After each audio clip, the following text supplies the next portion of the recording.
Daniel Paul chan tu khom pui voi som li le pangana mang thei tu ra nun na dam na min petu kan pathian ming chu fakin nam ro se amen thei zanin hi kan hun nung ber alo ni le tereng maya nak tu ka chuan mani om na lam the panin kan hanin then le sanganga eng ka nge ka in hu le don riat ani lawa sen khan ke po hei kadamani chuan kum tharai hian active worker atangin kalo pension le don tareng maya Daniel Paul chan tu khom puizoram pum huap chu tu ni katel nun ber tu alo ni don ta alung len cha don le mai amaro chu kan damani chuan pathiani min ruai thleng le zel tura ka be se ya hei zanin hun lutak mai min han du sak ve hi pathian le kan ho tu te chunga kalom tak zeta adik tak chuan Daniel Paul khom pui ani ang hian karilu takin Daniel Paul tir ko te hian hun zong hi han chang selfie la thok mek te hian unexperience le an rong bol ngai nom tak te nen chang eto tin thu cha min an thil sela kan lo zo kang ti karinga kini chu pathian khana zara kum som li chuang kan lo au to a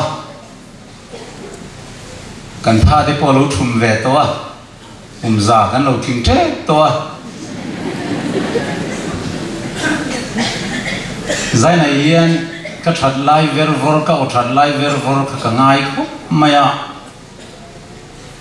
tun chum khom pui hi lo khlak ka tia thu soi tu zong song mai khanin an soi nung en veka cái niên cái chu ngay thà về mấy tuổi cái này to muốn mang lỗ mang về mấy tuổi phá cái này về trần to trả lại hô rong bò nó tắc khi không bùi lẹ chu anh cái ngay thà thề to tuổi là bây giờ tay lagi khó về ram giao hít cái hàng kia thì cái phù lại cái chuan cái lắc lem khop mai advantage cầu rần cả nula thằng vào thì cái phải đấy với cả lung lên à khen áo mà có đi mà lao nghề à thằng vào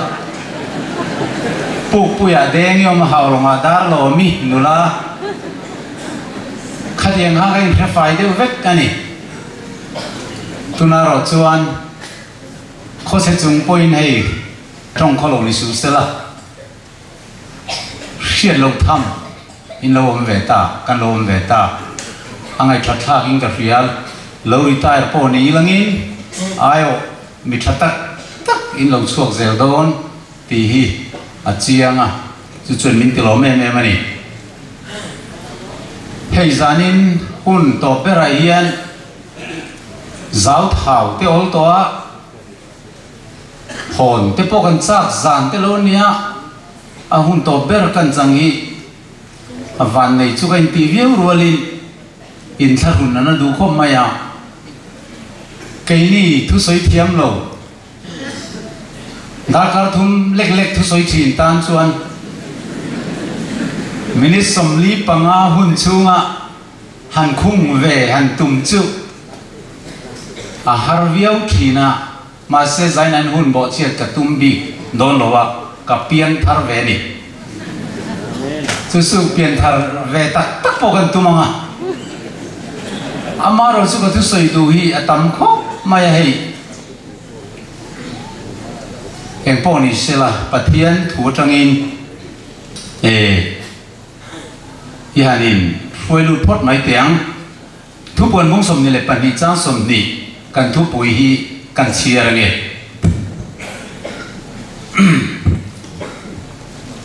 heng thu hi ti tu hian ani ka local thuai do ne atia amen local ta che lau pai su pathian tu thiang lim kan chia te kan zatan mal som lo se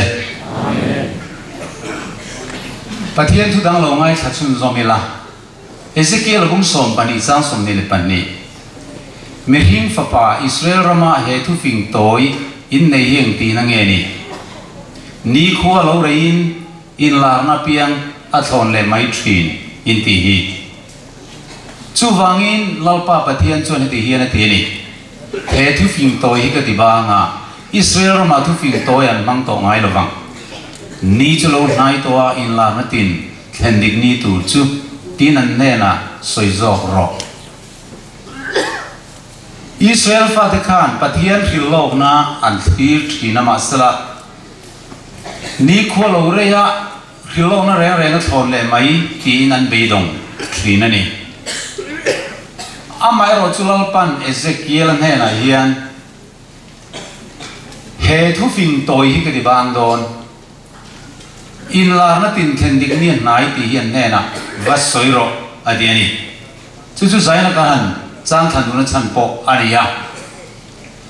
zoel bung ni chang khat thu lo chial nga lela zaiona chun to ro tha mula katlang tiang le ma chuan in ra ri na puang ro heram chung mi zong zong ti chu khu ro se lalpa ni chu lo thleng me ka anai to sia lalpa ni ati hi Isu Krista lo ka le na ni the day of the Lord soina khani Isu Krista khovela lo kalai khan olive tlang azir ti tenen hun an man lain vana alon ma lok khan antan vana mun siam tur thu te le alo ki le tur thu te a hilain azir tir te chuan I lo kal le na le khovel to ma chin chian min thil te che ti nan nge na chu ta chuan I suan heng thui hil ta ni mitam takin Krista chu kan I tin ke ma ming chana lo kalanga mitam takan ti der don sia eng tiknia mo chuan ke ma ming chal an lo lom don top na huna atiani chung de chuan mitam tak an ti derang sual ala pundo na wangin mitam zo mangai na te dai don ti te arpilani asoi tangin hei Isu kan I ti chiar sen lo kan ti mai don ni mi upatong takin lui ni lui thum dai zet an lo chuak ta zol nei der tam tak te pon lo chuak na ti ya khovel ina zol nei ro pu yang ngai Nostradamus an ti te Edgar Cayce an ti te zol nei der vek an lo ni tin mi zol mai hen in ti zol nei an tam kho mai ma se ka soi man no lo chu lam chu kin do thu len do thu thang in la ria na ti te poi voi na yan ISIS kan ti te le Iraq Middle East poi na zong zong kan soi seng lo Pakistan ram ria te Arunachal ram ria te en ra ring mu maya mun rang rang a tram te tlang a tia tram te po tak tak na tlaren voi na yan ei tur nei lo nang le ke na cho thing kan pai mai lai khan cho thing po hu zo lo ei tur nei lo hi an tam em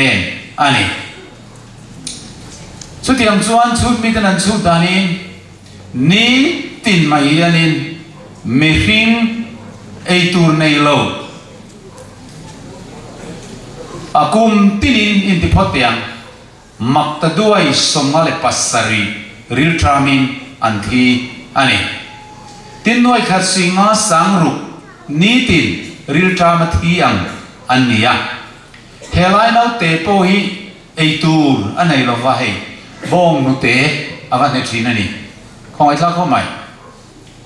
tin ri te lengang ati te po ka takin alo thleng ta zela himak tak tak aming po vuangai na po kan rian lo te khovela hian tuna aleng na se em maya heng ri te nau te lulian ri kan tiang chi te a zi ka ri an tiang te po khan yan chu zi ka na kan te mi zo chuan zika an ti nge a eng ko khan lamela dik vek mai ole kal pot potila lir te nging do na ti te pos tak takin thleng zel mani lo lo ka lir nging Nepal ramami tele mundang tangami te khalak se na nilawa mi asim tel tak meu antia khuwa te chima tin natural calamity santi khó về là chiết rúp nó lâu thêm khó mua là lệ tùy bùi à lệ bầu ruột cả anh sẽ so thế em mày à tsunami kan tiang chi ho kha Myanmar tui lian man ni loka ni kum loka kan mua tiang hianin Tacloban city tui lian kan ti te lalpa zone ro pui ta chun ti hianin Southern Watchman Jun ni som ni paria sang ka so palia kan alo soi loka hen chien nei a in dot ta ron theng chau zut sutanga a in dotin tina Pathian dan poi salo tu te chuan chung khovel china lo theng te chu thupek palina zom tu mitle te wanga lo theng angin anla soido na ni ateni masala hedot pho chobi mi te ti thinurna na setana man ruwa ani zok don tin tho theina che sual kan tiang chi te hi voinam re ren hian ala theng jing ngai lo ko vela tho theina tla atam so de em mai ani tin kang mei te po chuak zut do na te hi Australia kang mei California kang mei kan tiang chi thel le thei lo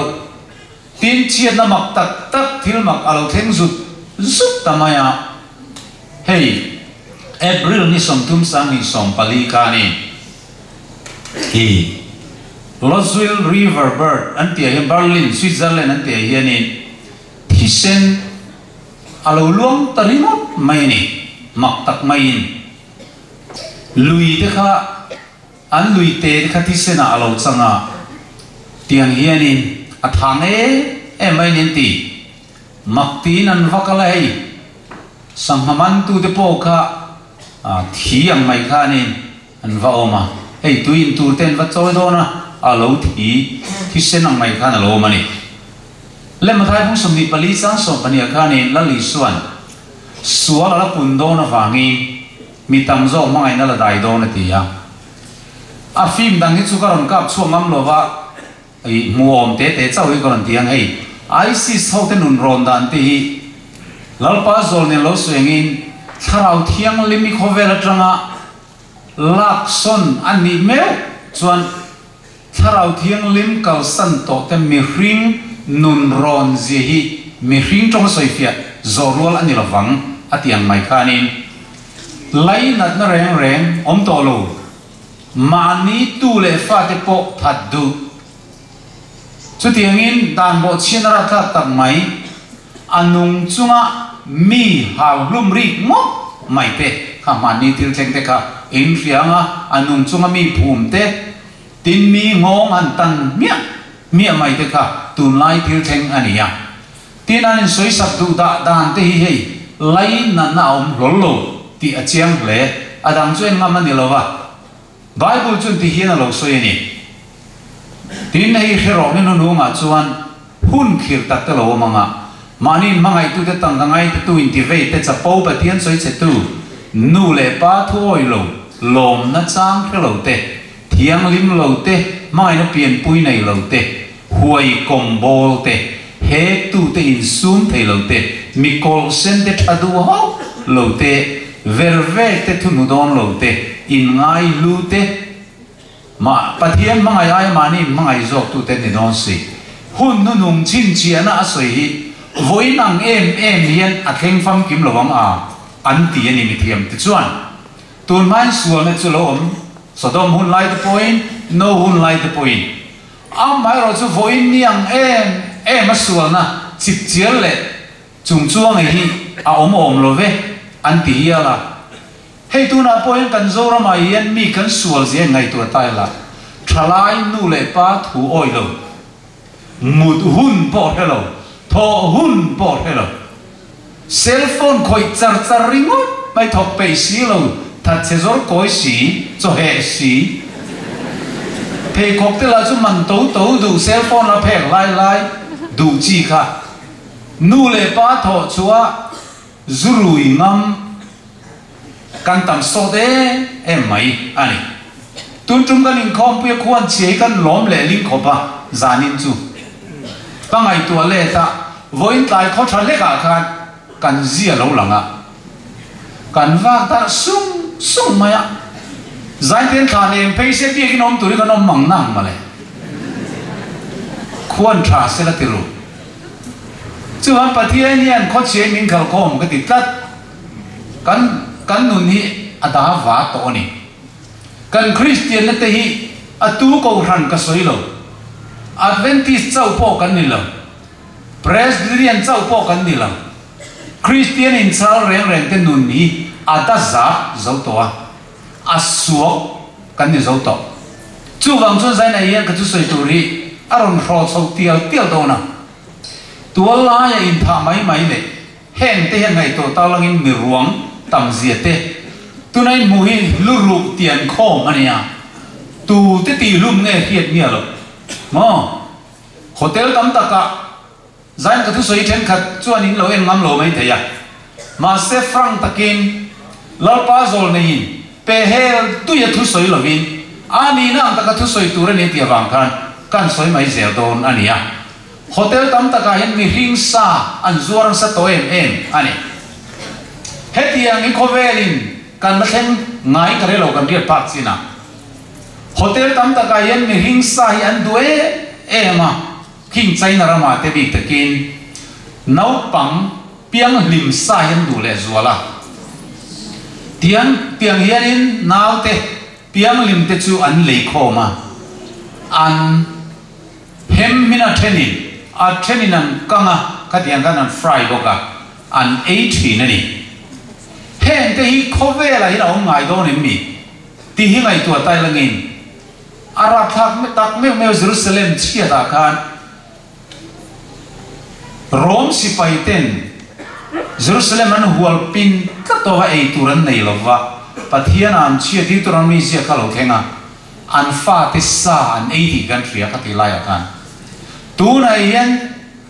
hetiang ang tila thak tak mai hi buai na wang le hual pin wang po ni ve haul vin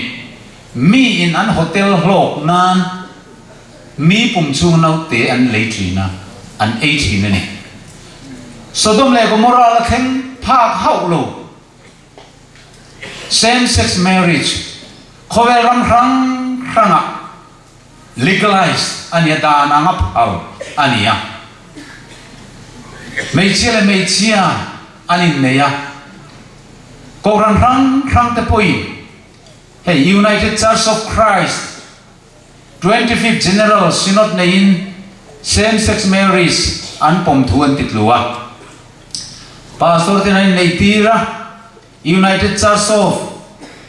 Canada Presbyterian Methodist in zong khom te khang te po khan an lo pom ta zela keini India rama po khan kan Delhi tlang atangin High Court khan he da nahi anon pas ve ru mai ni kha amaro chu Supreme Court khan leminan beng dai le dewa ma se khamidan an lo thena tang khan India rama po an ngam pata em mai ani hetiang hian ai neya mi pa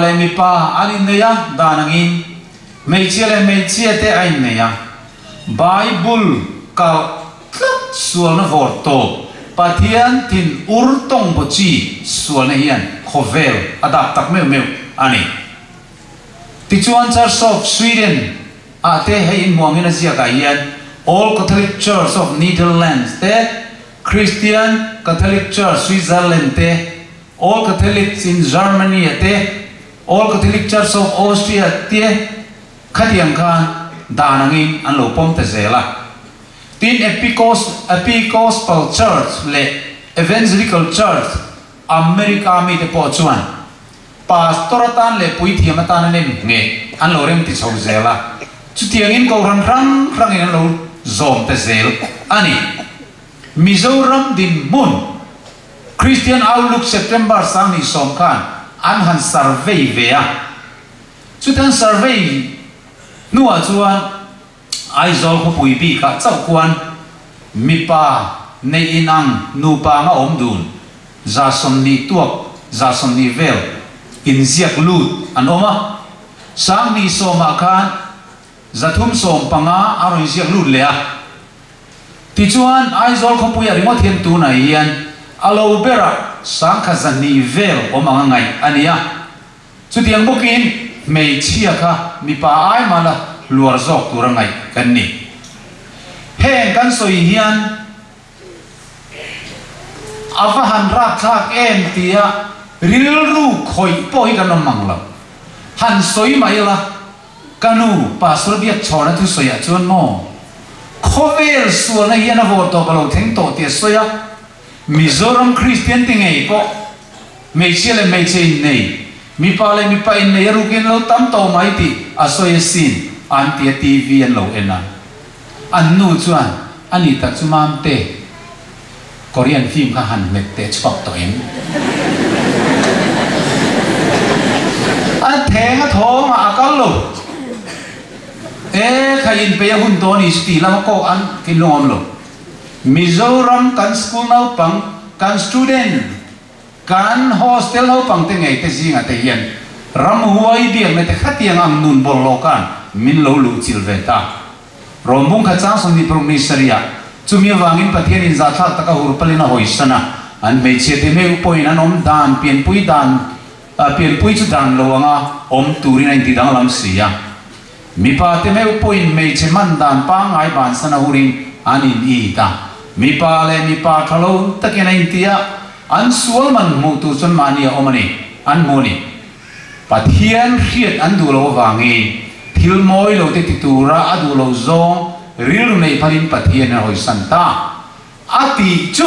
tunai na takin kan ram po hian adai ta me ania Bible chuan nu le pa in nei turin opposite sex mi pa le mei chia men siama tu na ro chuan nu ai nei ya pa ai nei avra ka ge ma sel hei hian kan tin lung a khoi ther te chuang silawa chu wang chuan kan tin lung hi ti cholol na huna hian kan om ta ni in alanga eng tiang takhian nge har thar nei alo khen te yang ti kan ngai tu mun ngai kom mai sa khon na lam kal so nai na vor to a theng boka tu na hian setana ko fran kan ti chu mun tina mu tu alom ta sabram Christian kan ti te zinga hei America rombolin voinga ka sukal toa Canada ka sukala manilo ka Australia mun thu ma rong ka subol le a sabram chan chin kan philok ten chelo keini Mizoram chu kan la ziang reng viawa kan piang thar lo chung hian kan leng khom pui ve ra ram piang thar lo chung in zai pol member te kan ni ve ram pe ya kan la fa khom mai sabram te chu thalai zinga yanin pathian om ring lo in lo tam em mai ni Christian ti chu soilo pathian om ring lo him mi an lo tama Muslim hian khovel hi a ne chak em mai ni setana bia kan tiang chi zakbak sak lovin Iso Krista musitin bia kin an sa cross te khalet ling zong in anan tivela hey kitian kian setan lem ten siaman vapia Iso cross ka andeu sonen tinan let ling zong in anan ziaka Iso Krista hing yelngan in an soi chi ani ti Christian na po atla che ematun lai khovela yan kanin zirtir dan diklo ra chu kan tel meka mi voi khara pian daral Iso Krista la le chandam tua apom to chuan zuinin dragnol vein thile ma selangol vein odi pon thile sela chandam ani don tho ti zirtin ra tak tak ti chuan pulpit lang alo luata a lal Iso Krista voi khadrin to chuan thil sual tim reng ti thei to niom takin thuril tu tam takin pulpit langa pulpit chum dumin thu min soi kuma chu tak ni miang an tia speaker te soi ni chuan an lo oi mai zela aizol veng ming chu soi lo mai min lo ngai kha pal takin nakina an camping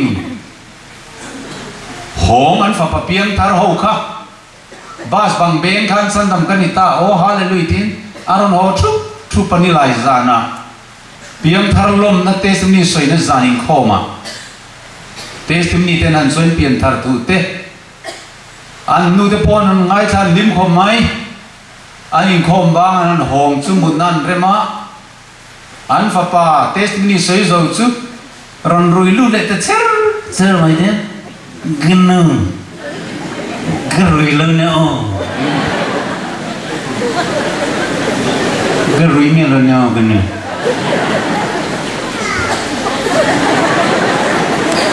kama paisa min bete gnu o boya zanin khani ni pian thar thu khai soya kalolom ve to te lun ne ka bodon luri ri gnu ka bodon luri ri kanin zirti na di lo ra khatuna kan seng so mega voi khat dali so krista varin de ka thil sual ti thei zel permission na ka zirti ta ka wang yan kan ram Christian này atrop em abor som lu tuka chu wangi voi na hen nang le ke hian local ta chelal pa isu la ti thei hi kan niam ti a kong le lam zongi karon zot du ni siam that tur kan nga lu tuka chan chin ra hil sual khai dia ti cha tur hi tam lu tuka tin ke mani adventist ko ran ngai te po kan bang chuang lo ba tin pathian dan zom angai to lu cross akan dan tu ken be nom to tin Christian Paul tam tak pulpita zak bak sak lovin an awani heng ho kan mu hian a ring ranin ramuai ai larni ti ka ngai dan ani pathian dan hi eng ti kong ma bo thei ani lova chunan pakhat ma po bo thei lo awangi pathian fa pai su Krista ka sual man thi na tur turin pathian dan ni nol ani ai chuan ama pathian fa pa me hi thi jok tur ni dan noi ti hi pathian lo re na dan ani jok ani chu wangin pathian dan ni chunan pakhat ma abo ai chuan van le khovel bora la also la li so ti ya chu ti lai chuan Christian tam be te chuan dan thu som pe chu cross a thai bo to lo zoma ngai to lu tin tu na yan khovel hian thu apuang me ka chu tiang khovel a chung ka lom ta ziak ru pui tak chuan Krista te kin thu te ti bu kan ti hen lo ziak ka hetiang takabo chian nangam pat to nui chuan hun nu nung buai na ra kha tak chu alo thing tre to ti kan pe thei ani pathian da mu sin nei le le van a huwa do che to lai le an ring pui te nge in ami ten ti du da an ti khiom la nge in lau pa chu alo cheang vona yen thian teu tlang thang khanga Krista thi sanatlan local home teu kan khovel hi atrop lu tuk toa pathian in rei tak min do don to lo ti ka puang du ni chu wang chuan tom na na yani man ko chan chin bu kha in lo chin che rem ka re lo ba sa ko in tluk plan na te Christian tele Muslim te tho ho na tur ten re na kha rei to tin ko ran tin a yan pathian ni thata tak an oma Christian ko ran Paul zonga Paulian berero pui ber akan nei chu khover hiat thama Catholic kan ti te yan ni Catholic ko ran te yan piang thar thatat tak mi felta tak pathian chi mi an tam e mani amai ro chu hroi tu lu ber atrangim setanan Christian te min be trina mi setai kilkar tangin Christian te ti che zo lova ko ran hu pa tang te pastor tang te bishop atang te le po atang te hian min ron be trin alonia tun mein Christian te kha Bible chetel tak me Bible chenga tak me kha an lo tha to wangi ngay đam đi tu này khó về đi nè lệ atum ta nè lệ bao cái này chút tiền chuan he Christian khối tu rau pui ber Christian Paulian berakan này sa khốt ang zong te pona min hiền na ber pakat chu he ko ran hiền ya khó về lúa ko ran mà sẽ khối tu lu beratangin setanan min non beita Christian te chu evolution aron pom tatla này zong thak kan ni ti zirti na chuan Christian khovel chuan ne atum vele ta chuan science atanga mishing te pian chhuadan mi thian ten an pom tlang lon evolution chu apom zong ani thu soi Pope Francis chuan khovel mi thian ten theory of evolution an puan chhuat chu Bible ne na an kalna awlo awangin apom zong ani thu soya Pope Francis chuan mishing te ron pian chhuadan evolution theory hian Bible akalo awangin ani poina pom thu soi khovel hi mi ring dei pathian ina heti ama an pui direct asiam Genesis ang hin lovin pathian omring lo scientist ten a big bang theory engemoni puak dar atanga khovel hi lo ke som lo ke dar lo thok lo lian chho zel atanga lo om chho ni arin na le atopa evolution kan ti zok takla ya chu til chinung tero te tang lo in ta chong zela kum tu le ding on te la to pa zong tang mi ring kan lo ni ti tu na yen na sat takin khovela puan dar ania chu engelo na chan kan ti chuan siam tu pathian chi bai buk na dit ta nirup chungin pathian in leile van le chung tilom zong asiama annisari ni a chola ni ti Bible zia ki setanan nuai bo atum wang ania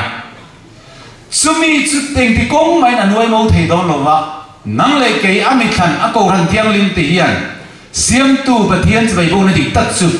kan puang zel dona tin riven herald me ni thuma kan ti hian aron soya sa khorin na konga kal sual na thurin laom Bible zirna anga tarlan aom nuala chuwangin chu tiang thurin diklo machon tur chuan Bible kan thia chenangai veni mimal tinterin hi fein aom dona thurin soisela beina chu mitinin an paltlangang ti alo soyani tuna po yan kay mani Adventist ko rana ngay po yan setan naman rua offsuit kantiya kalpeng ho Reform Adventist ko ran in chal tesirti na tanga thula chongin pathian pakhat Trinity chungchanga te thubel chian dol lo le zirti na diklo ziak fam kim lo la khomin a history eng ma chui chiang si lovin thu the dar kanom me kani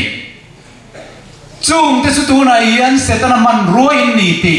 horop puin ka hetir chu in sim lo chuan in boral don ni Bible doctrine ang lawa tu po Krista zirti ang lawa khum chuan pathian nei lo chung mi chu ina po local sela a thlen po kheng su min ti hial sin chu wang chuan heng zirti na dik lo te hi alo lu zel do na tun Friday zan tang hin al pan re mati chuan Aizol Vanapa Hola Crusade City Crusade Communication Department mingin nei kan tuma mizo conferencing hei TMI program ania chuta chuan zan tinin Bible doctrine diktat mai kanon puang dona in mitong trai pui pokron ngen ngala tin LPS ale zoneta ti chua zel ani dona LPS a chuan tlai dar li le dar in karan ti chuak zia dona zone ta ro chuan zan dar le dar kwa alo chuak ziang chu tu ka en thei zel ani khata voi li an ti chuak dona ni ol chu kan soi kai duwa chu ta chuan zan som ni vel tal chu ron puan kan tum dona crusade na ole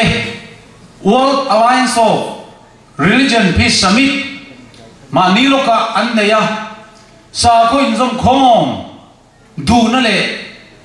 diklo ta ka khoweli pum khata in kai huai tum na in setanan Christian te min tingmit atum ania ti chuan sa khutun tian rem na le muan na om theinan an sai mu mai ole kan kal puat puatanga rem na kong zo pui an siam le a ral thuam hian khovel ati ral thi toa nuclear ral thuam ra tha pui pen siam na wangi tin sa khu pol rang rang le rin dan rang rang lom chuan khovel mi te kai ngei thei lo wang an tia chu wangin rem na kong zo ro pui tak mai an bua sai ani heng te hi in thiat nu mani se kan ta lang puat puat dua kan kal zelanga heng chu kan kal kan zel mayang eng wangin nge tiang ta khovel hian sa khwa zong zong in rem na thu an zia tak mai kan ti chuan khovel aral muang tong lo ani chu soi do de la hunom tong lo muan na le him na tian soi lai takin choble chilin nau ve yang mai khan thang ho kangin bo ra nan chung alo theng don ti asoya Protestant ram America le Vatican wi le ke langa in ho thi na chu an lo in rem fek toa ti chuan US president ten po an betlon le fek to ani ti kha chiang takin kan bu bok ani ole angkal puat puat nga heng chu kan ngai thaman to lawang hey America ram Protestant kal khom te chuanin pop te ne nga lungrual taka thok ho le tu le in rem le tu rin ano sai le tamu mumaya thu pon mum som pasari chan som pathum som pali lo theng dik don taren mai chung chuan thu khat vuain an thu nei le thil ti theina chu sakol an pe anga chung chuan beram no chun do wanga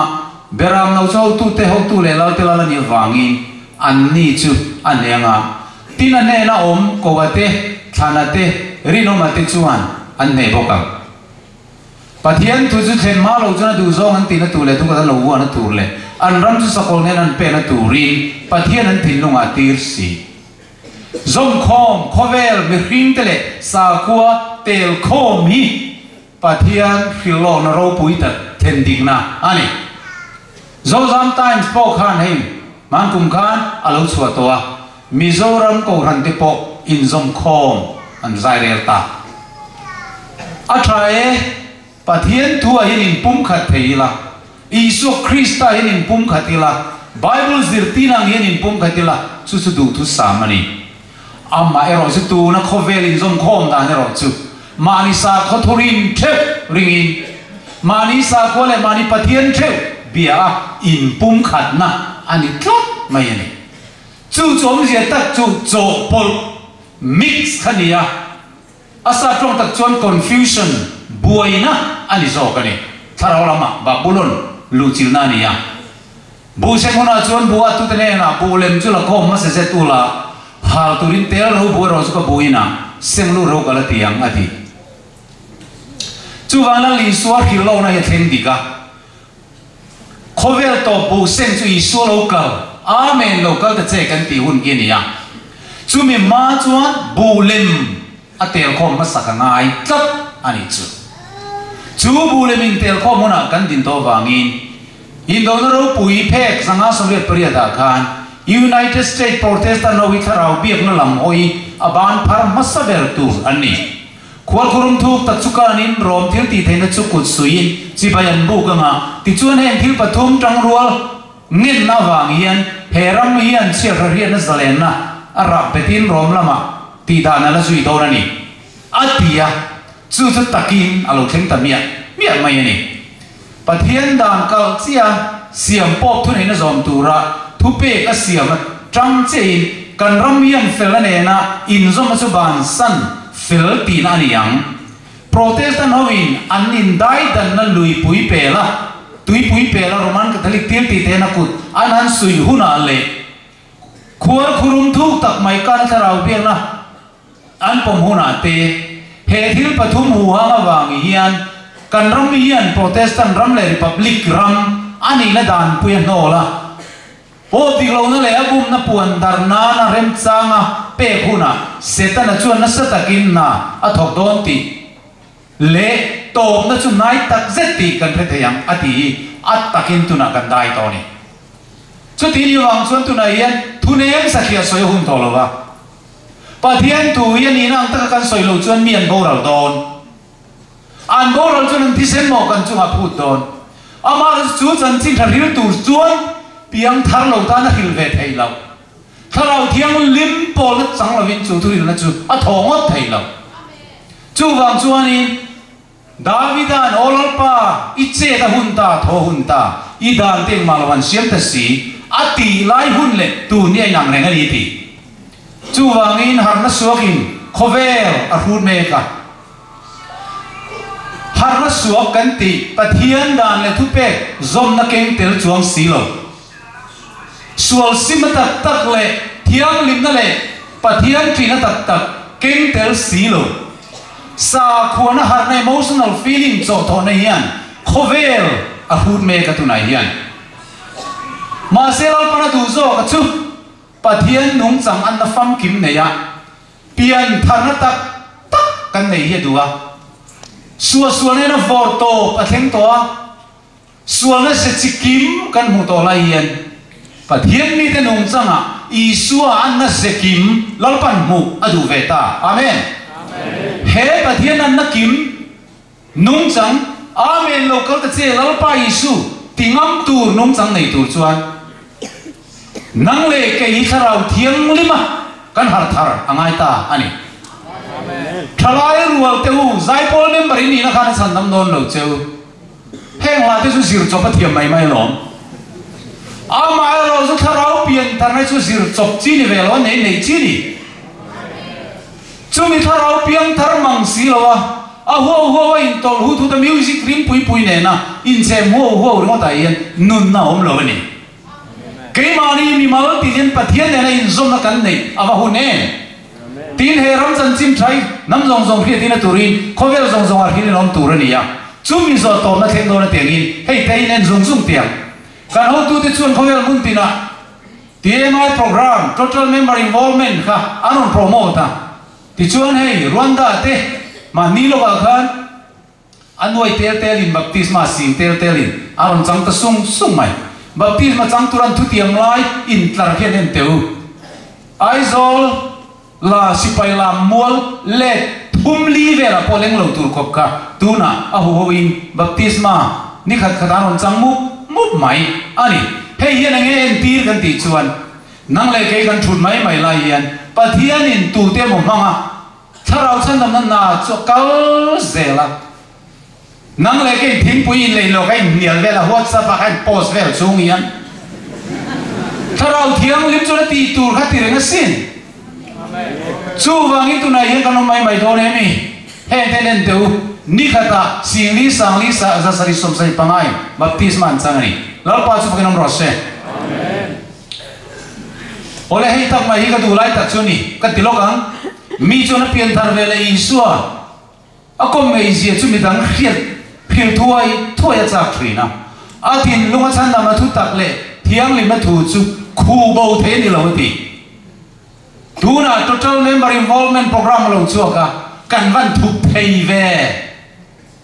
ai zola nu ho in bible study pe ra turan zongan muteu mai pe tur kan mu zo lo na nial pol khom pu ya chon hun chan kan chak si enge ong sia kan piang thar tak em mi cho pian thar vele Isu Krista anei chan chin hi Isu ne nei kom mei zaya chan chin hi hil acha thina eng mai na dang thei lo ti asia dang ka sian man to lo wa Niagara Falls tui kho tha chu neng ti kong ma dan kir thei lo an yang hian Isu nei tu te thu hil chak na hi eng men ati mit zo lo ati hallelujah mà sẽ nắng lệ cái với này yên thu hil chak na nei me lo na tu ka kan chin le ri ko tam mo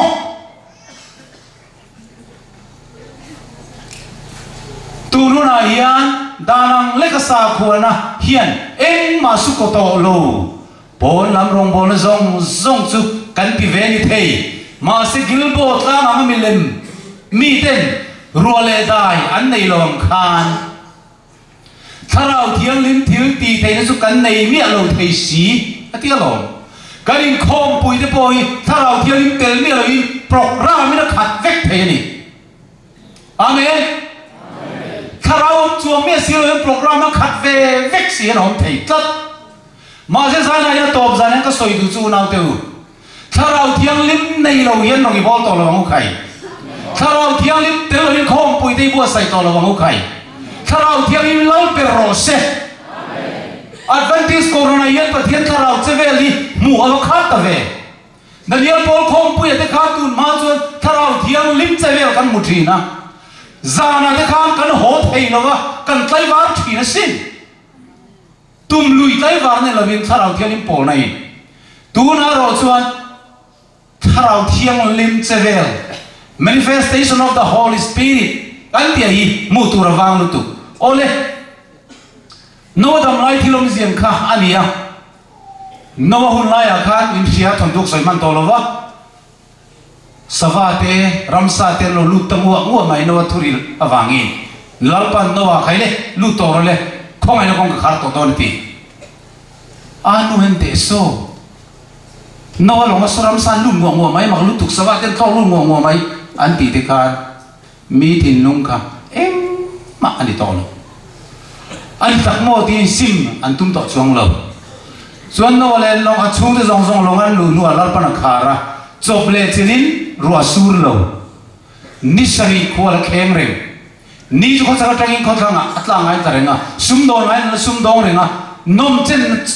chi de chuan nom chen ngai na chen reng bok ma se ni sari alo ral chuan pathian thu tiam lo thenga ro pui wa no na lo sur ta chu ta zet chuan an thang har ta ma se an tlai to ni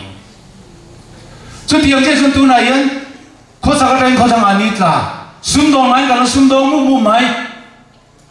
ma se pathian program chu kan thial na kal re na to na chu alo nai tak zet to a en kim mai alo to zo don ta chu ta chuan van tir ko pali khomol tui fin dia ti chia thai na pe ka te leikil li ding te ne na khan lalpa khan ing ting e thurun soi kha thi re ke lo na na van tir ko kha chel ti ra ma se khang mi te khan ni chuana ta van tir ko dang local khan kan pathian boy te an chala kan chin chia ma lo chu khomol e tu fin dia la ti chari su pathian khole tu number la kim lo tlat enga ti ge heng rong rong chin chia na rong rong theng to sia khobe la to lo i su lo la kal lo kan ti chuan pathian mi te chala chin chia tu ala kim lo pathian chin chia ka soi man lo chu wangin lal pa chu mi tuine nang le ke min thira all who have partial Adventist ko rante an suana zong zong silfen lipin tharau thiang man kha thaina turan khovel thil te kal sanin kalam an thin nuron hong selo kin kan chung khat tur tin tu nai min ma kani chuang kan program siam zong zong te khom pu ya hian tharau thiang li ma kha thaina tur program ni foro se chu ti ni lo chong kan sum sen te lo thon mai kan tha le sum sen te lo thon mai thina ni chu wangin Iso Kristane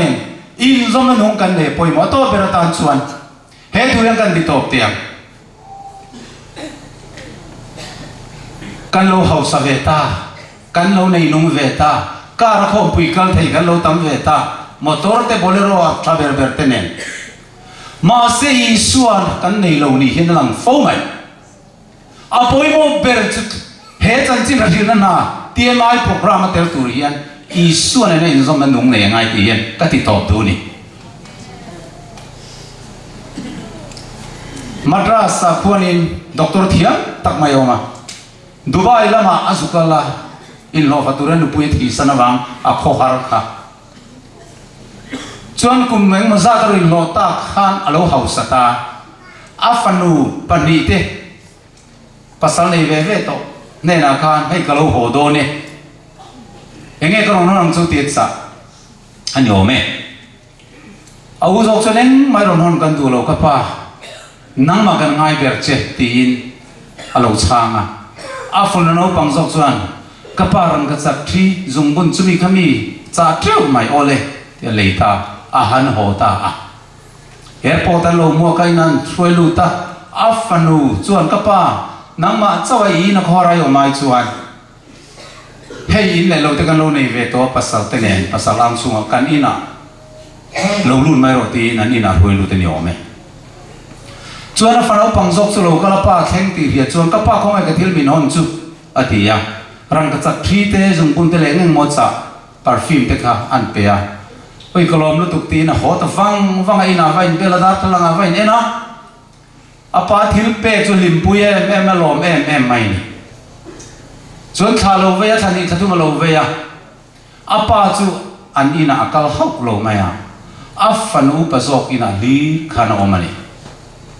afanu no pang te chuan kapa hi lo honga kan in pomin tlo ve mi lo mai ti in ava phone an te ni kapa in te lo ho nuat thakhat thani aral to min lo tlok mia lo di ziange atia apa chuani poite iu hian min ngaya nang ero chuan kei min ngai lo la kathil hon idu zo kathil hon che khai lai i ho wang i lim pui i tlei pui ni chu vai ni ne na lo ka li tul ti na ka nei lo ti na lo chang kau mai ni ome afanu chu trap ta ni ti mal min som tu isu krista ai hian amal min som kan in le lo kan tv kan cell phone kan motor kan sum le pai te kan tlei pui tar tu kan ni lo mo bible ai hian tia si neu te kan war tu kan ni lo mo telephone te kan pathian alo changta ka ti cell phone te kan pathian alo changta